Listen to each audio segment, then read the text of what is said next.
Welcome back to the Midlife Awakening podcast with Adelia. That's me, the podcast for women who are done sleepwalking through their lives and ready to wake up to who they truly are. I'm so glad that you're here today because this conversation might just change how you spend the first 15 minutes every morning. And honestly, it might change everything. We talk a lot on the show about tools that help us go inward, things like astrology, intuition, self-awareness. But today we're going somewhere even deeper. We are going into the dream world. My guest is Bonnie Buckner. She is the founder of the International Institute of Dreaming and Imagery. She works with individuals, leads workshops, and coaches company executives and their teams on how to use dreams as tools to guide us and solve some of our biggest challenges. She is also an imagery therapist and author of The Secret Mind, Unlock the Power of Dreams to Transform Your Life. Bonnie has been working with the language of dreams and inner imagery for decades, drawing on ancient wisdom traditions, including the Kabbalah of Light. And what she shares in this conversation is genuinely unlike anything I've heard before. Now you may be thinking, what the heck does dream work have to do with midlife and what I'm currently going through? Well, you may be pleasantly surprised when you listen to this episode, as Bonnie talks about how we can actually use dream work to not only navigate our lives daily, but also to recapture who we actually are. And isn't that one of the biggest struggles that we have during midlife? The question, who am I actually? Well, in your dream world, it's you and just you, the unedited version just waiting to be discovered. And who knows you better than the deepest parts of yourself? We also talk about why so many of us are living in a creativity crisis. And if you were someone that was discouraged from being creative, like I was, and encouraged to follow a traditional career path, then this is your permission to tap back into that part of yourself. We explore the neuroscience of dreaming and how your nightly dreams are one of the most powerful and completely free tools for midlife reinvention that you already have access to. If you've ever woken up from a dream that left you with a feeling you just couldn't shake, if you're someone who thinks you don't dream at all, if you've ever wondered what your recurring dreams are trying to tell you, or if you're in that place so many of us find ourselves in midlife, knowing something needs to change, but you're not quite sure what that is, this episode is going to land for you. Whether you're Googling how to reconnect with yourself in midlife, what your dreams mean during a life transition, or simply how to tap into your intuition more deeply, you are in exactly the right place. Let's dive in. Here is my conversation with the wonderful Bonnie Buckner.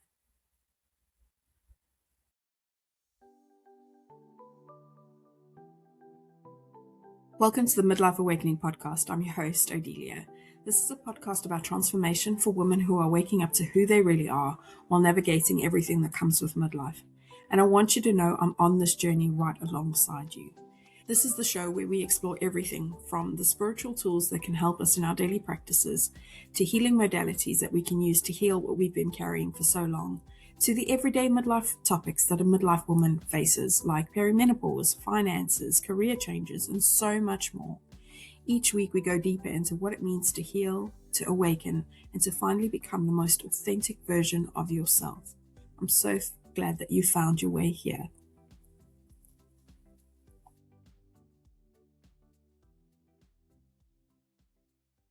Hi, Bonnie. Welcome to the Midlife Awakening podcast. I'm so glad that you could join me today, and I'm really excited for this conversation. Thank you so much for having me. I'm happy to be here today. So you've written a book called The Secret Mind, which on the surface looks like a book about dreams, and mostly is.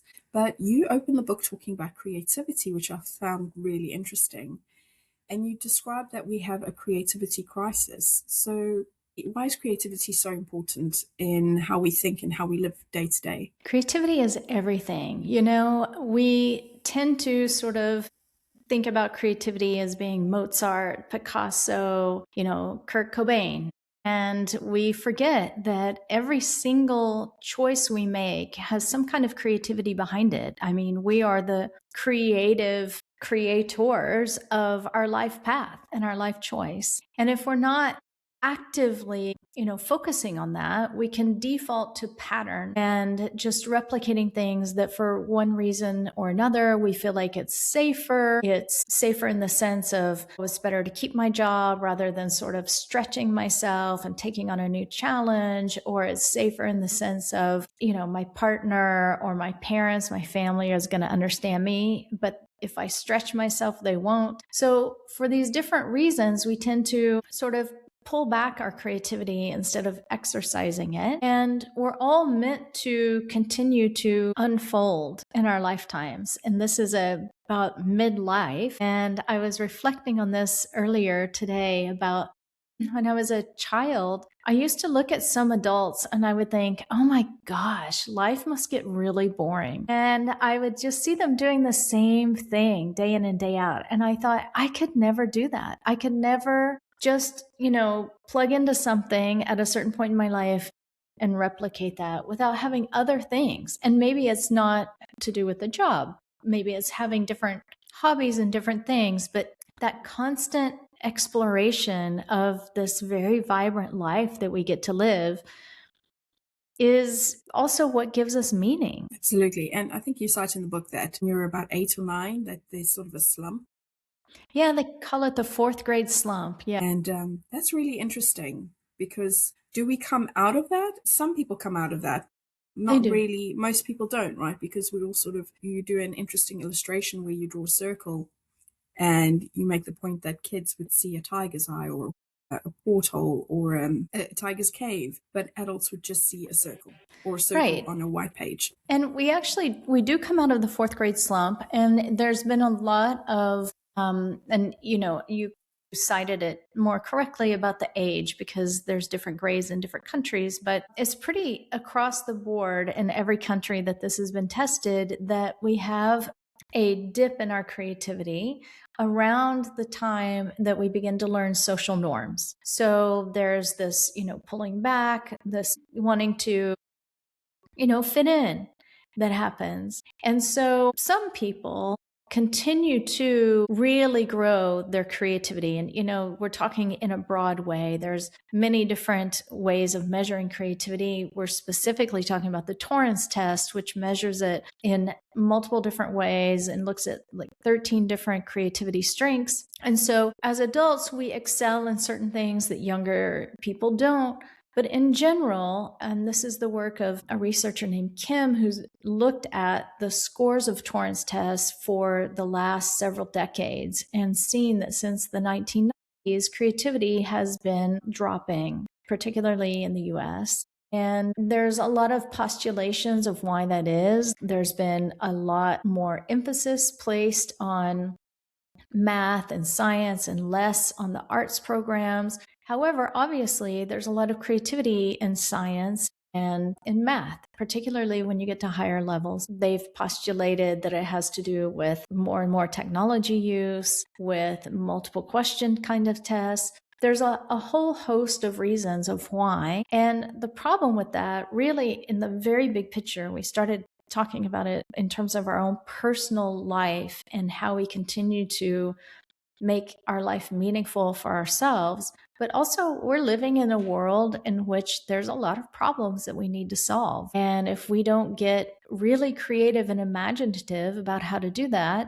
we'll just end up replicating what we already have. Yeah, and I think you made an important point in the book where you talked about, like, climate change, for example. Younger people, they just now feel hopeless. There's no problem solving going on, and it's linked back to the creativity decline that we've seen. It can be, yes. And the thing is, dreaming is my thing. That is my expertise. And there's many, many reasons why dreaming is, for me, so utterly important today. Is one reason is every single night, if I'm aware of my dreams, I'm experiencing a completely different world where I remain the agent, the I, in that world, moving through it, making decisions. And so I emerge the next day changed in some way. And night after night after night of during the day, I have one life. During the night, I go to sleep and I'm in a completely different world with completely different rules, and I navigate those rules. And then I wake up to a waking time that has different situations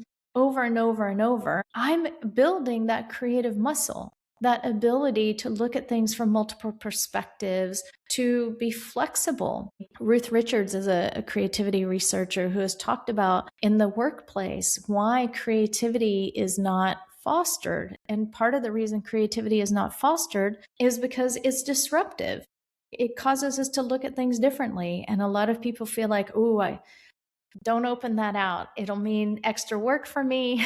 It'll mean I might have to reconfigure things. So if we're used to doing this and we become much more flexible and fluid because of our dreaming practice, then we're more accepting of those kinds of disruptions in our healthy disruptions in the workplace. And you make a really interesting neurological link in the book between creativity and dreaming, saying that they both are using the same system, the default network. And you go into detail explaining the default network and the executive network, one being the default network being your imagination, being able to self-reflect. And the executive network is where we, the pinging of the phone, I think you were talking about in the book, technology comes in, tasks, goals, things to do.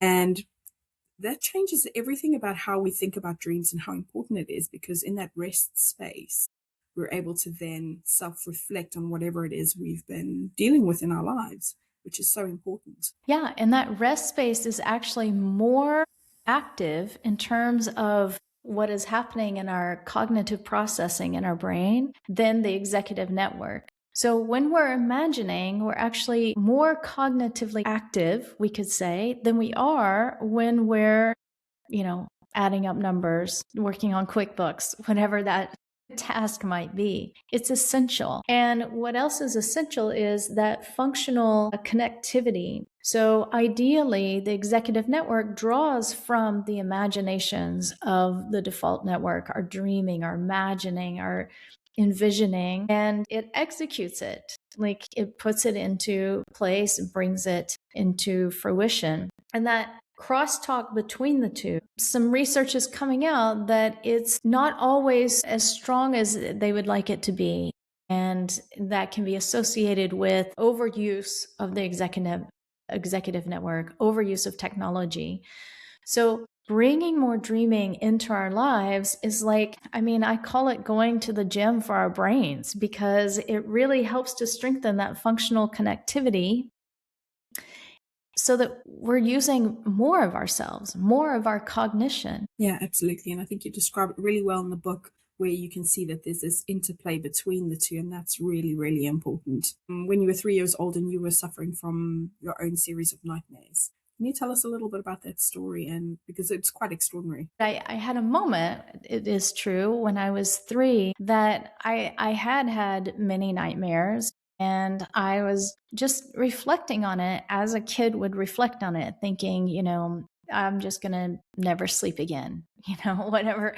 How can I do that? Can I jump up and down? Can I do jumping jacks? How do I not sleep again? And as I was kind of going through these different thoughts in my mind of what dreaming even is, and it just kind of hit me, I have to figure out I'm going to sleep again, and I don't know what sleep is. I don't know what comes after dreams and all that. So I just have to figure it out. And I have to figure out how to, transform my nightmares somehow. And it just sort of, I got it that's what I'm going to do. That's what I'm going to do here as an adult. That's my life's work.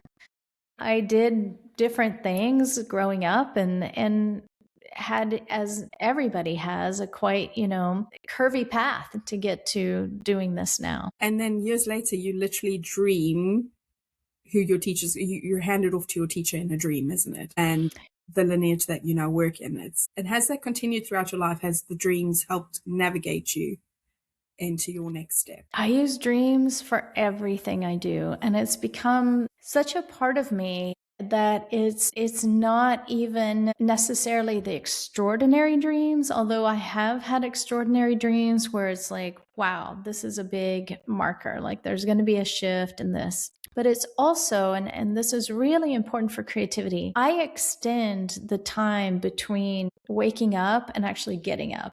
And so, I don't turn off the alarm and jump up and go make coffee. I lay there, 15, 20 minutes. And so I make sure I wake up in time to be able to do this. And I have my dream journal next to me.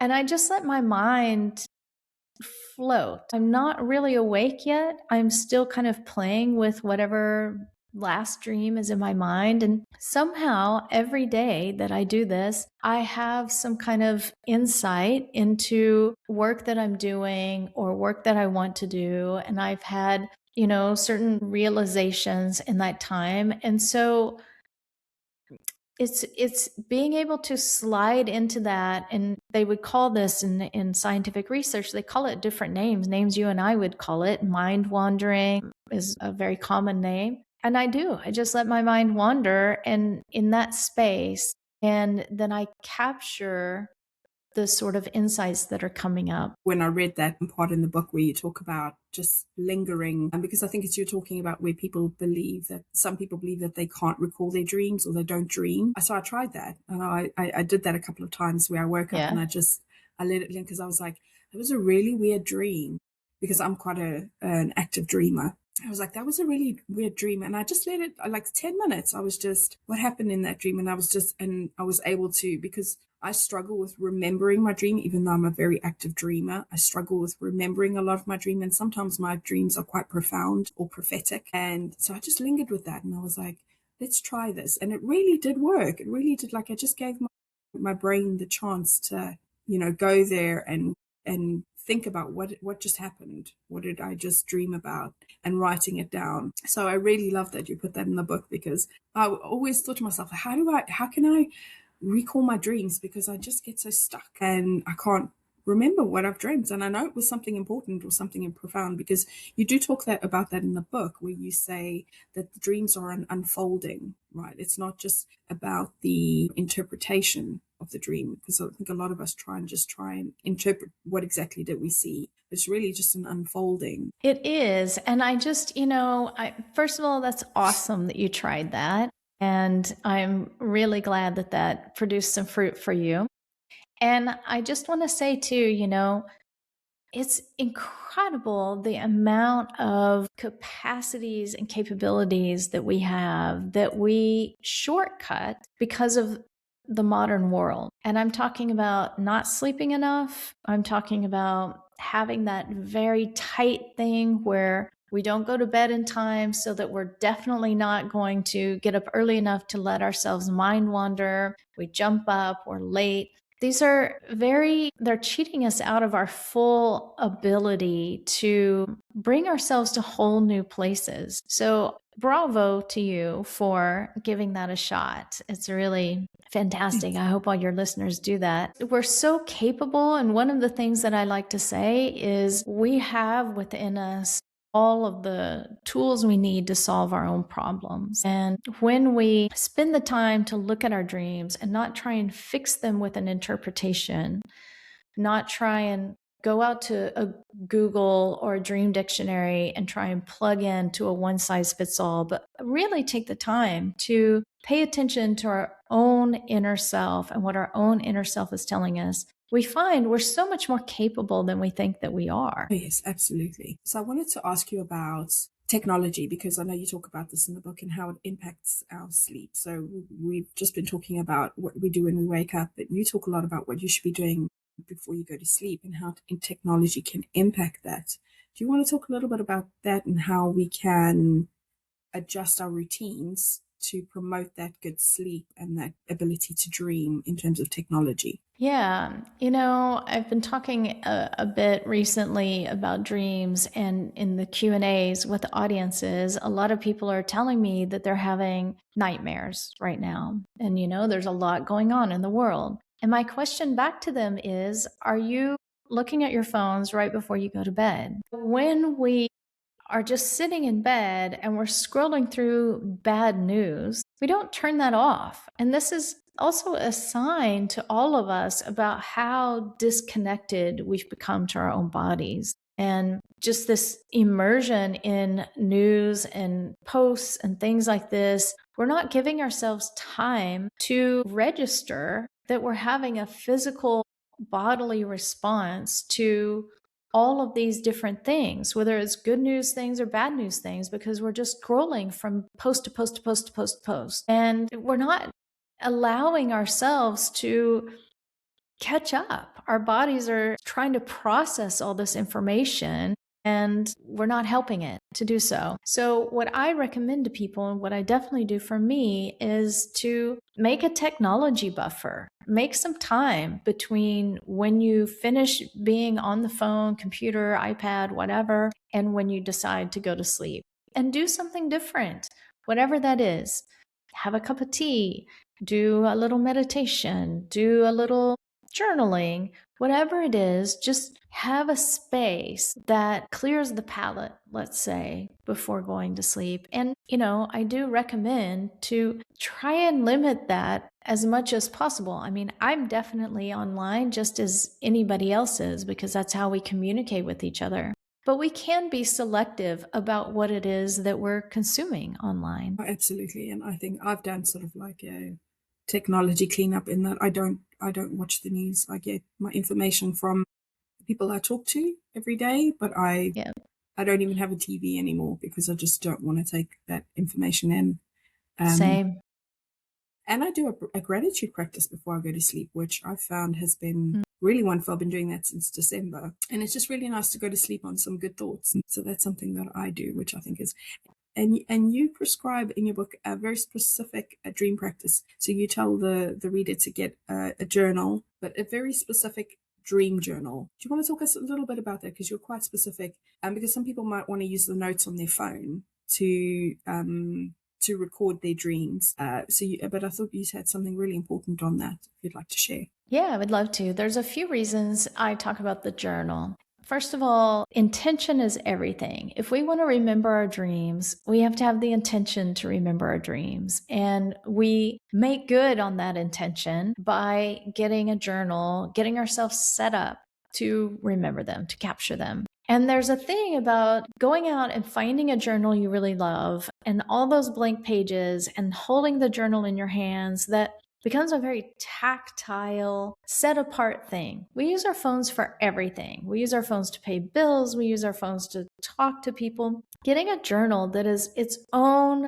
thing already sets apart a dreaming practice. And once we have that journal, we're excited to write in it. We're excited to do something with it. And then putting a pen in it and writing down the dream when you wake up, you're going to get the full dream in all of the ways that it wants to come out. Sometimes maybe it's drawing an image. This happens to me with clients all the time. They draw something and then they send me a picture of it and said, I don't know why I drew this, but I put it in the margin as I was writing down my dreams. Or a very purposeful misspelling. And none of these things can be captured by a phone app, or it'll spell check and correct it. And we'll not even realize that it had been changed because, we're kind of doing it in a sleepy state. Capturing all these things, dreams love puns. They love to take things that we're used to seeing one way and turn it around in a different way.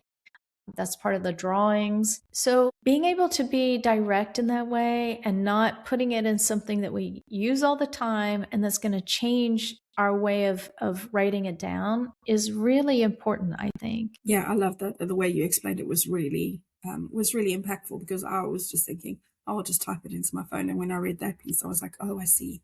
There's more to it. There's more to the ritual than just putting it on your phone. And then again, you mentioned that you're then just activating that executive network in your brain again. And so now we're moving out of the default network that we really want to be in for that process. Exactly. It wakes us up. Yeah.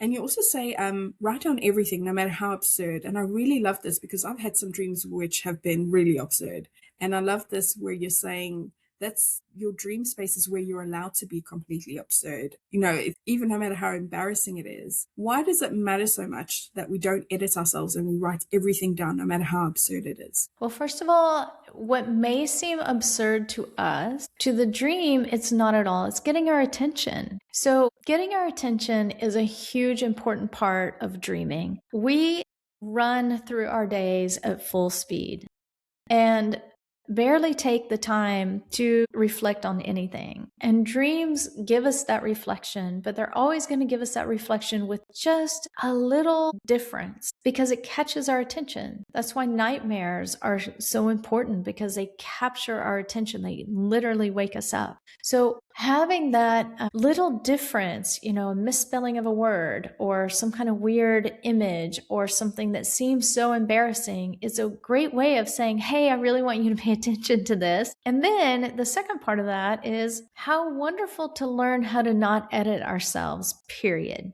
I can't tell you the number of people who've come to me who really want to make a big change in their life. And maybe it's a career change. Maybe they want to start being more creative in their work, but they're constantly pulling themselves back, editing, not allowing themselves to do that. So you and your dream journal, it's just you two. That's the first place to start learning what it is to just take something that's inside you, put it out, and let it be without trying to edit, change, control, criticize, etc. I really love that. It just gives you a space to be playful, really, right?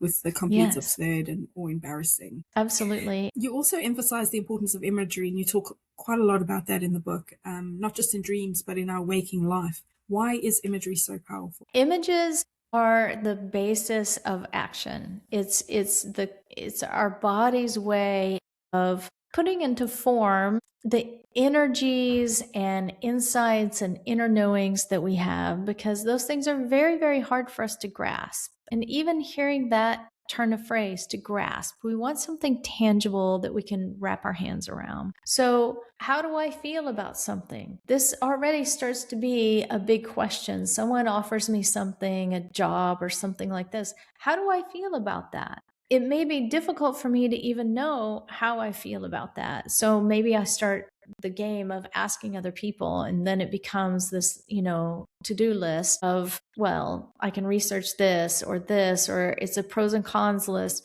but it still doesn't capture how I feel about that and what I know about that. Do I know that's going to be a good fit for me? Do I know that I'm going to be invigorated by that? Or is it something that's going to bore me? And so closing our eyes, looking inside, seeing the image we have for that is a way for us to understand where we are and how we feel about what's happening to us. And so that's one part of image. And images are the building blocks of dreams. Dreams are composed of images, and all of these images are showing us in a very holistic way. It's like one holistic packet of how I feel, what I know, memories, associations, all in one image if we take the time to really look. Yeah. And you also make a point in the book that an image to one person has a completely different meaning to somebody else. Why is that so important for us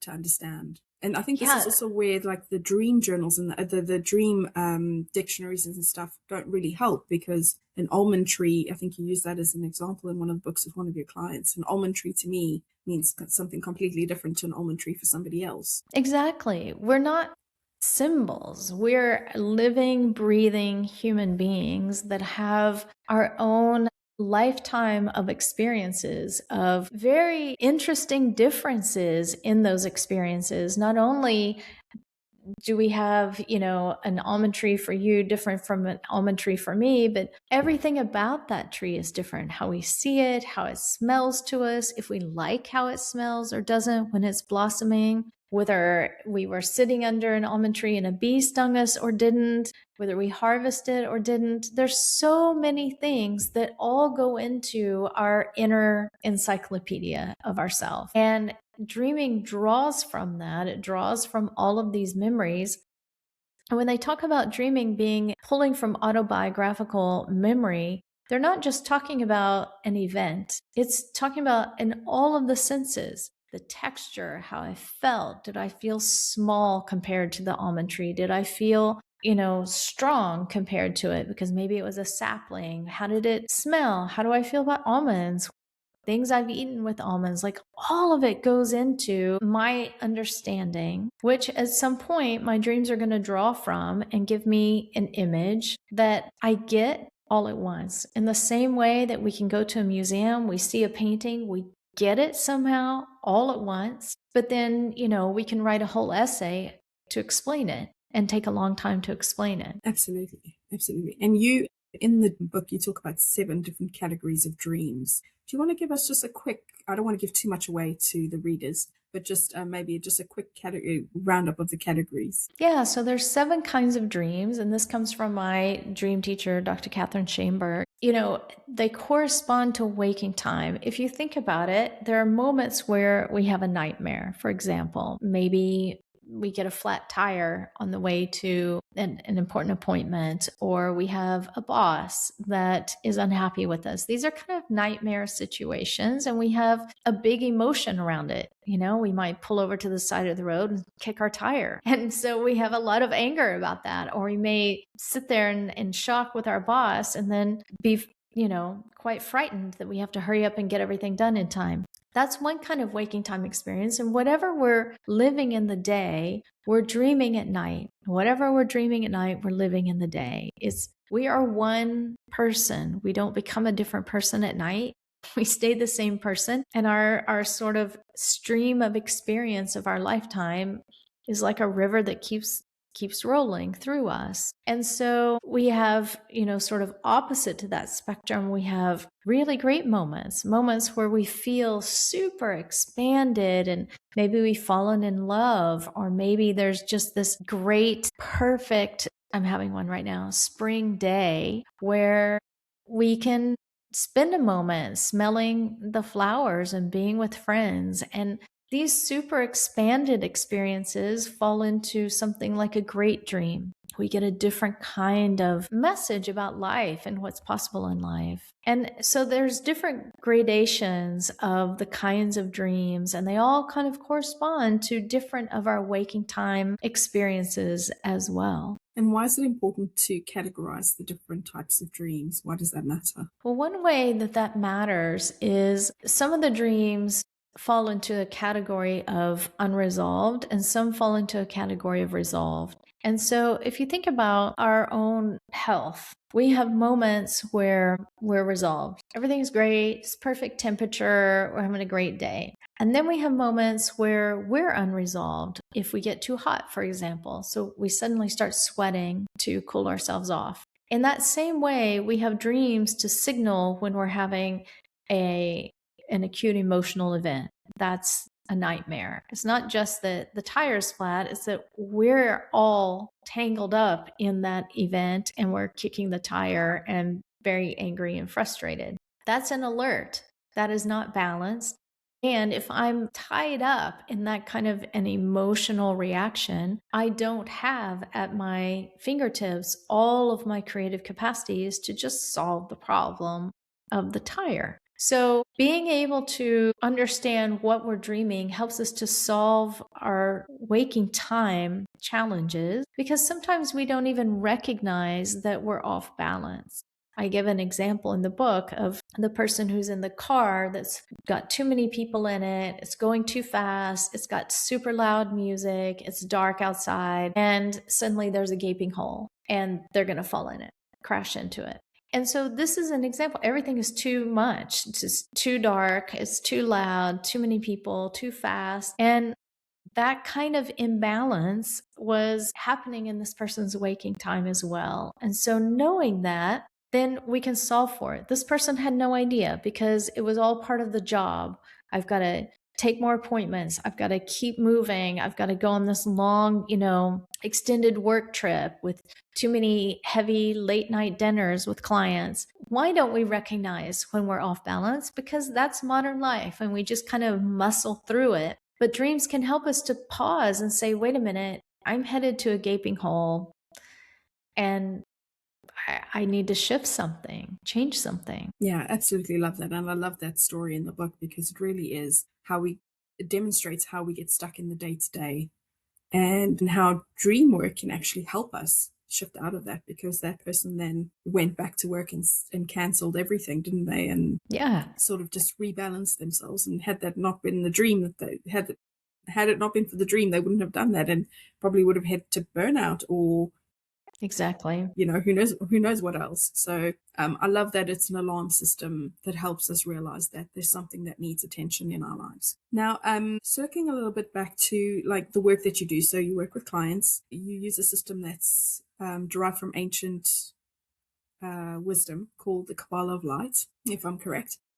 Yes. And so when people are working with you, do they usually come to you because they're stuck with a problem, a specific problem, or is it a dream recurrence? And how do you use dreaming and imagery to help them find their answers? Yeah, people come to me for different reasons. Some people come to me because they need to make a decision and they just, sometimes if we have a big decision we have to make, there's a lot of noise. And so they want to use their dreams or their inner imagery to understand what's the right decision for them to take. I also have people who come to me who they want to doing other things, changing their careers, or they may have started a career and they're blocked in some way and they want to overcome that block. And then I also just have people who come to me who want to self-develop.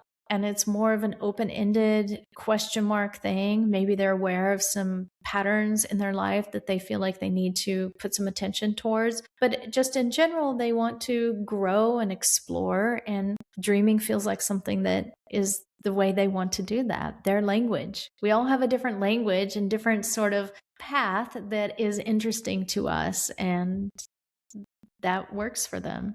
You have some remarkable client stories that you put into the book.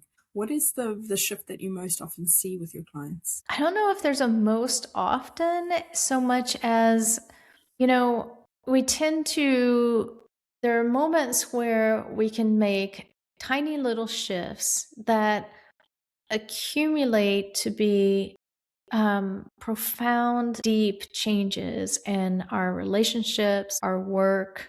And dreams offer us that really on a nightly basis, learning how to transform. And every time we do, we're building another basis within ourselves of transformation. So I see people become far, far more creative and fluid in their life choices, who often shift some of the things that they're doing in their life and sort of recapturing things that feel more for them at that stage in their life. And do you see a lot more people that are in midlife, or is it across the board? It's kind of across the board. I would say most of the people who come to me, if it's like a bell curve, hit between, say, 32 and 50. So kind of in that sweet spot of having lived in the world for a bit of time and now starting to have some questions, and also having obtained a certain amount of knowledge about things and wanting to tweak it, shift it, add to it. Yeah, and I think you get a lot of questions, specifically in midlife, around career changes because you realize you've maybe been doing something that is not for you, not true to your authentic self, not aligned. And you start asking these questions about, well, if not this, then what? Yeah. So this would be like a self-development tool to help them sort of figure that out to an extent. Absolutely. And, I remember when I graduated from university and all of these people told me advice. And it was always advice that was what they felt was really solid advice to help a young person to get on their feet. And I will tell you, my bachelor degree was in communications, radio, television, film. And I wanted to go to Los Angeles and work in the film industry. And this one person sat me down who had graduated like 10 years. He was an alum before me in the same degree. And he sat me down and he gave me this long pitch about why I should go into banking. And after he finished, I said, I understand that you told me that because it seems like the most solid thing.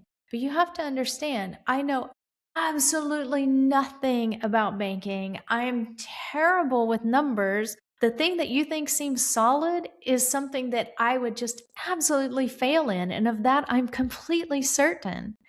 And I found it, an interesting thing that he had done this same degree as me, but he himself had chosen banking, and this wistfulness he had, and yet, that urge to tell me to go into banking. So some people do fall into that. They hear great advice from someone who's older and they take it because, it's really confusing to graduate from university, horribly. But then as we kind of live our life, it's stopping a minute and saying, hold on, life is an adventure and I'm not doing me. So Yeah, it's a great time, and dreaming is a great way to recapture who is me. What are the things that make me tick? What are the things that enliven me? And I think also, like, in your 20s, you're so focused on chasing this dream, whatever it is, whether it is something that you actually want or somebody else has told you you want. I feel like by the time you get to 30, I don't know, I had that experience. When you get to 30, you start realizing yourself. You start moving towards that sense of self. And what do I want? What's right for me? And I feel like that sort of peaks when you hit midlife, from 38 onwards. That's what I consider midlife. And I think that sort of peaks and you start asking more questions, and the dissatisfaction becomes more intense. Well, that's my experience anyway. So it's really good to know that there are tools. And that's why I do the show, is so that people can learn about all these tools that are out there that can help them get out of that and get into alignment with who they really are. And this sounds like a really beautiful tool that we all have access to. We just have to learn how to work with it and cultivate it, like you said, like getting enough sleep, shutting off the technology, getting the dream journal. I mean, these are all really easy things that we can do. And it's all, you talk in the book about inner knowing, and it is there. We just have to access it. And a lot of people who are looking to find the what is me tell me, they have a dream where they see someone or themselves, say, writing or doing something that is a love that they haven't allowed themselves to feel. And they suddenly feel it in a huge 3-dimensional way in the dream. And so they wake up, and that felt knowledge, you can't undo that. And it's totally different from having a logical, linear conversation, writing, not writing. I mean, you can talk yourself out of anything, but the feeling of it, and that feeling, and people will often say to me things like, I remembered that sense. I remembered the joy, the freedom, the whatever it was. That's how dreams can help us reconnect to who we really are inside and cut through that noise. Absolutely. And I think it's so profound, the feeling that we can get from dreams. I know I've had dreams where I've woken up and there's been this profound, undeniable feeling. It's just that your inner knowing sort of kicking in. And that, like you said, logic can't override that. And it's something that we can absolutely follow. Yeah. Yeah. So this book was such a wonderful read, and I really want to encourage anyone who's interested in dreams. Like, I'm very interested in dreams. As I mentioned, I'm an avid dreamer. So this was really interesting, a really great read. What is your hope that people will take away from this book? My hope is that people will begin to get a journal and just start writing their dreams. I cannot underscore how just doing that, it's like the doctor that says, just start walking a little bit more every day. Like, just doing that puts us so much more in touch with who we are, helps us to enlarge our perspectives on our own life, and to become more fluid in our life. And all of these things are part and parcel of creating the life that we want to live. So I do hope that people get that journal, the paper journal, write down your dreams, and just see what comes up. Absolutely. So now I'm going to ask you a question I ask all my guests when they come on the show. If you could go back to your younger self and give her some advice, what would that be? I think I'm doing what my younger self needed to do. I would just say, go for it. Yeah. You're on point. Just keep going. Yeah. Just keep going. I love that. I love that.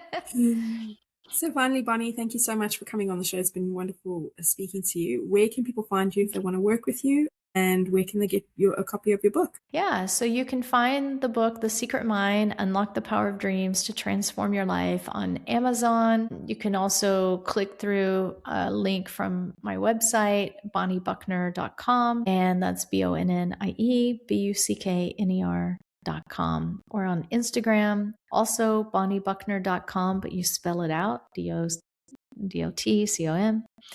And I do all the classes that I teach are through the Institute for Dreaming and Imagery. Wonderful. And I'll put all the links in the show notes if anybody would like to work with Bonnie or get a book. Bonnie, awesome. Thank you so much so much for coming on the show. It's been wonderful talking to you about dreams and creativity, and it's so much more than what we actually think. Yeah, thank you so much for having me. And thank you so much for reading the book. Your questions have been amazing. Thank you. Now, wasn't that just such a beautiful conversation? I came away from this conversation with Bonnie feeling like I had been handed a key, one that's been sitting in my pocket all along, every single night, without fully knowing how to use it. What I love most about dream work is that it asks nothing of us except a little stillness and a little willingness to listen. No special equipment, no expensive retreat, just you, a pretty journal, and the courage to take your inner world seriously.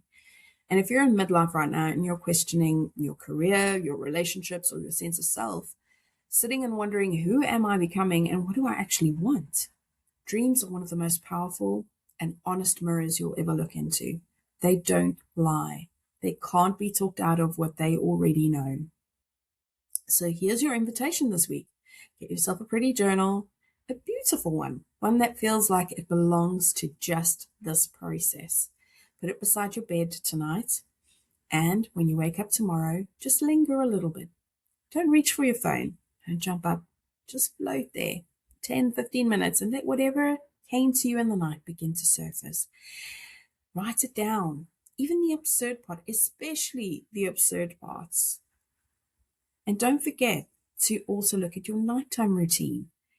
Stop looking at technology like half an hour before you go to bed. Clean up that nighttime routine as well.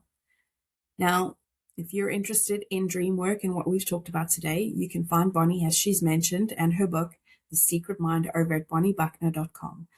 You know where all the links are. They're in the show notes. Head on down there if you're interested. Now, if this episode resonated with you, I'd be so grateful if you'd share it with a friend who's in the middle of her own awakening.